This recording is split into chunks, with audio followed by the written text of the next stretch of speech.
What's up, guys? How's it going? I hope you're having a good day. Well, today we're gonna be, I feel like talking about Diablo Immortal, alright? So, for the people that don't know, Diablo Immortal, it released on mobile devices on like 4 days ago, like less than a week, and like it got a better release on PC. So, for the people that don't know what Diablo Immortal is, it's basically, it's just one of the sequels. It's like the fourth sequel, I think. I think it's like the fourth sequel to the Diablo series by Blizzard, and yeah, it's basically a top-down multiplayer, RPG, right?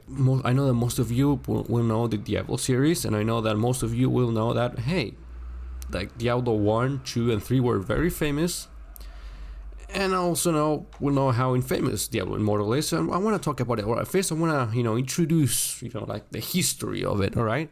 So, Diablo Immortal got announced in BlizzCon. For the people who don't know, BlizzCon is, it's like an event, that Blizzard has every single year, and where they usually announce their games or talk about their games or updates to their games, right?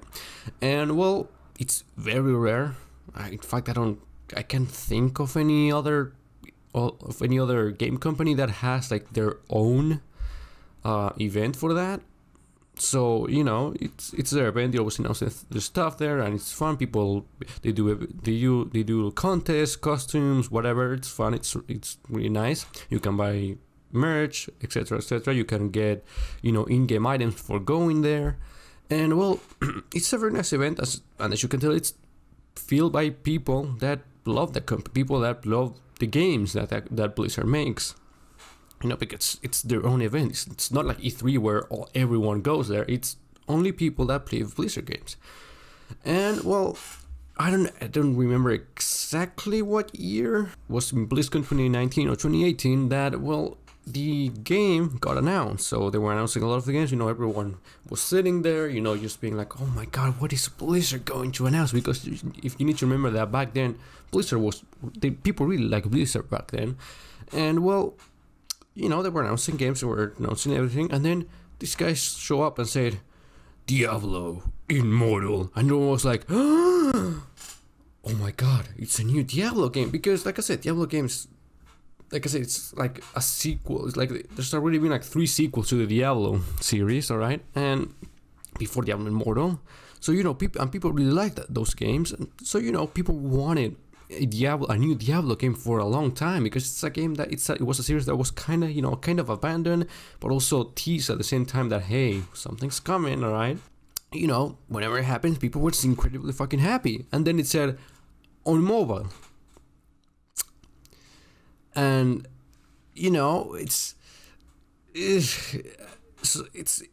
bad, like, alright. So like I said, Blizzard, BlizzCon, it's an event only for Blizzard games.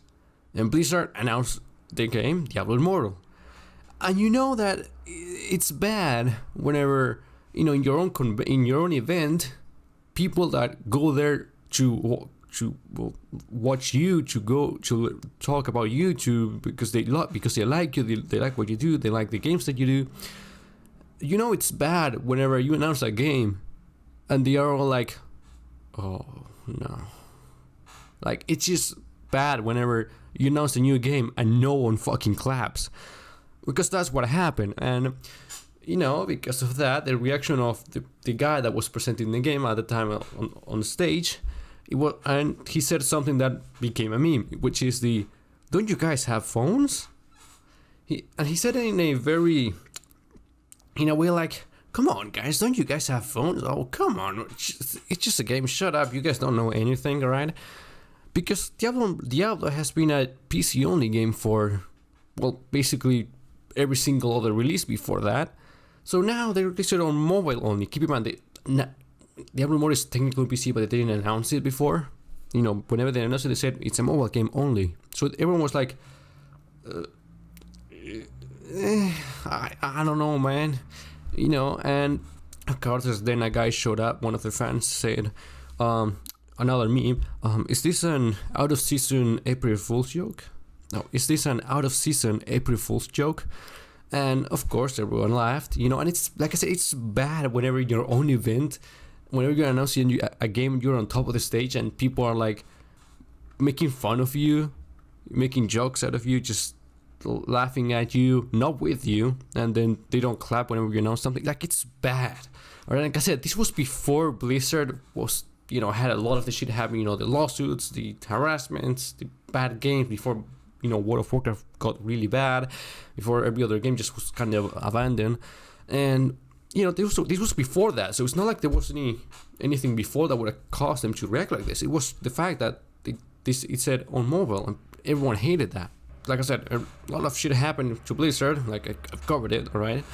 Like I said, lawsuits, harassment, lots of problems in the workplace, just shitty games that just stopped being supported, etc., etc.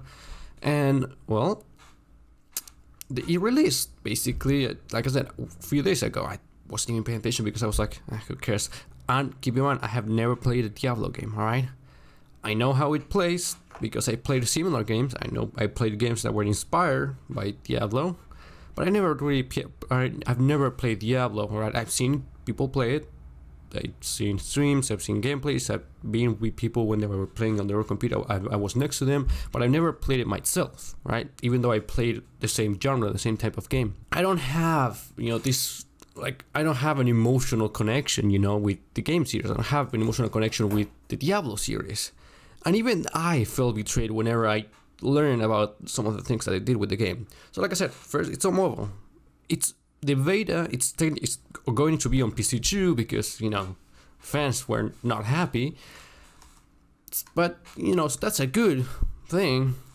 And the game, it's not bad. The game is a good game. Everyone says that it's a good game. Everyone that has played it, that has years of playing other Diablo games, other games from the same type, said, yeah, it's a pretty good game, pretty fun game that most people will like. But here's where the part that makes everyone hate the game, because it's a good game, but everyone hates it. Now here's why. Well, microtransactions, as always. So, oh my god, like I said, everyone hates microtransactions. And, you know, it's something that we've gotten accustomed to, unfortunately. It's something that we've gotten used to, right? That microtransactions just exist. Well, after so many years and so many games that I played that have microtransactions, I don't think I've ever seen microtransactions as bad as Diablo Immortal's microtransactions. Like, it's incredibly bad, and I'm not joking when I say that.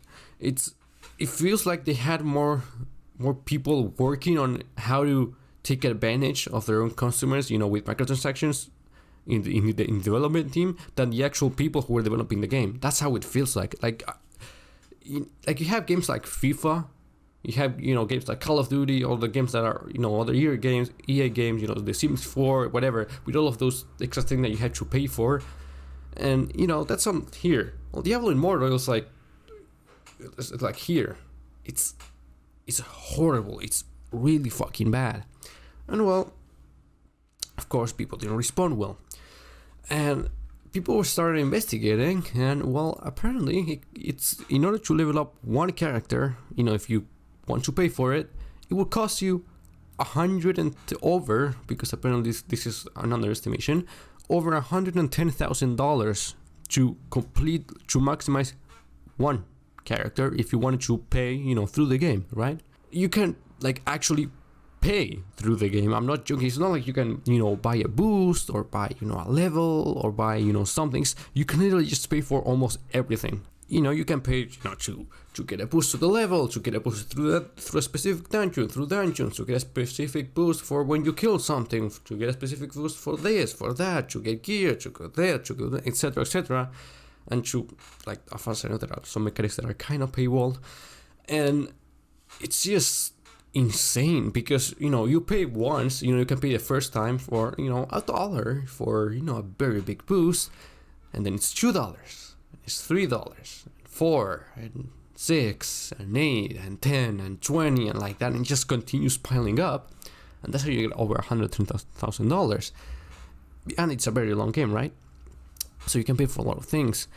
And it's just, like I said, the marketing, the way they sell it to you is like, oh, you can pay $1 to get a 500% boost on dungeon clearing.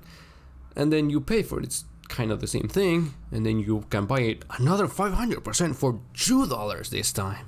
And it's like that, all right? And it's just so bad because it's, you know, it's that kind of thing, like you get a 500% boost, you know, for $1, just $1, right? And it's that kind of thing that you're like, look, it's just, why? It doesn't have to be there. If it only costs $1, that means, you know, it's something that you just added it because you wanted to make money out of it. And like I said, that 500% boost, you know, that's just big numbers, so you feel like you're not getting scammed out of $1. That's, you know, the thing. And it's just sad to see, you know, especially considering that Blizzard has been, you know, just going downhill from that announcement from Diablo Immortal. Like, it went downhill. It just, everything happened to it. Incredibly horrible stuff happened in the company. Everything, like, shit ton of people just, like, it was just chaos. And then, you know, it seemed like they started, you know, paying attention. They started hearing, they started listening to their customers. They starting, you know, trying to, you know, taking, you know, small steps to being good. And then this comes out. So this brings me into two, you know, things that I wanted to talk about. It's the first one. It's how is Blizzard going to continue in the future if they do something like this? You know, because, like, you know, you cannot just, you know, do something like this and be like, hey, yeah, what you gonna do about it? You know, it's like you just release this, like they release this, like they just don't care, right? They just don't give a fuck about their customers, about anything, right? They just release it and said, yeah, that's just, you know, it is what it is. And, you know, that's just, it's not cool, right? It's not nice. And you know, it just makes you think about how they're going to, you know, continue to do things in the future if they're just willing to, you know, just pull this kind of thing where you had to pay over $110,000 for one character. How much worse is it going to get in the future? And not only for Blizzard, this goes into the second point that I wanted to talk about, is how is this going to change the game industry? Because, as you know, microtransactions started small in a few games. In one game, I think technically started with Skyrim with the horse armor, and it's slowly just been getting into almost every single fucking game. Like before, before, you know, you barely had anything, and then you could buy, you know, some extras. You can buy like DLC, alright? You can buy like DLC on Call of Duty, you know, the extra maps, etc. And then, you know, started with other things like loot boxes, alright? Sure, you can buy, you know, DLCs and the loot boxes, and then it's the battle passes, alright? And now every single game has battle passes, loot boxes, just DLCs, extra things that you can pay for. And it's just like slowly adding up. And you end up with games that you pay like $60 for them, and then if you combine all of the DLC, you can pay like over $1,000. And then if you add everything else to the store, it's even more. And it's just, like I said, it's not something that I like seeing, and it's something that, like I said, it's the kind of thing that, you know, one company pushes, you know, one game pushes it, and then every other game starts doing it. And that's the problem, right? So yeah, I mean, that's pretty much it. That's like, you know, that's pretty much it. That's all what I wanted to talk about, really, right? And, you know, like I said, it's just, God, people need more back. You know, we can only wait, you know, see how things continue, which hopefully they get better. You know, like I said, I don't like seeing, you know, how things are going. I don't like seeing how Blizzard has done this. And I hope that, you know, this kind of microtransactions, you know, just don't continue getting worse and worse and worse, because they are already at a pretty fucking annoying point, right? So yeah, that's pretty much it. Thank you guys for watching, and well, I'll see you guys in the next video.